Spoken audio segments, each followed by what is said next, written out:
হকির জাদুকর ধ্যানচাঁদের জন্মদিন উপলক্ষে বৃহস্পতিবার সাব্রুম উচ্চতর মাধ্যমিক বিদ্যালয়ের মাঠে সাড়ম্বরে পালিত হলো জাতীয় ক্রীড়া দিবস। এই কর্মসূচির আয়োজন করে সাব্রুম যুব বিষয়ক ও ক্রীড়া দপ্তর। অনুষ্ঠানে প্রধান অতিথি হিসাবে উপস্থিত ছিলেন মহকুমা শাসক শিবজ্যোতি দত্ত।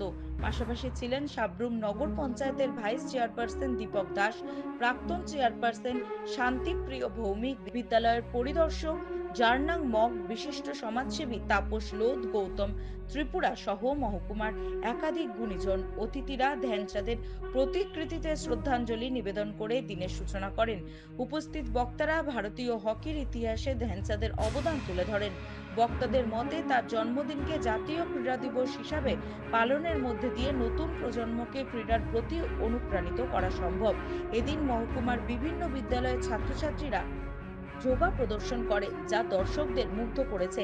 পাশাপাশি আয়োজিত হয় মনোজ্ঞ সাংস্কৃতিক অনুষ্ঠানের আহ্বায়ক জিমি দেববর্মা উপস্থিত সকল অতিথি ও অংশগ্রহণকারীদের আন্তরিক ধন্যবাদ জ্ঞাপন করেন। জাতীয় ক্রীড়া দিবস উপলক্ষে আয়োজিত এই কর্মসূচি কেবল খেলাধুলার গুরুত্বকে নতুন করে স্মরণ করালো না, বরং যুব সমাজের মাঝে দেশপ্রেম ও ক্রীড়া চেতনার উন্মেষ ঘটালো।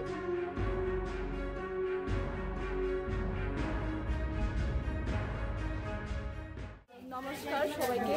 এখানে উপস্থিত হয়েছেন আমাদের honourable Shri Dipak Das, vice chairman of Sabroom.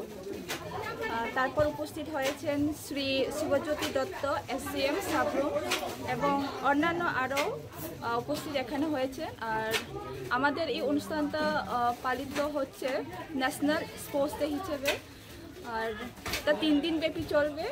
আর আজকের যে প্রোগ্রামগুলি হবে সেটা মাস যোগা ডেমনস্ট্রেশন, আর তারপর হবে কাবাডি ওপেন টু অল।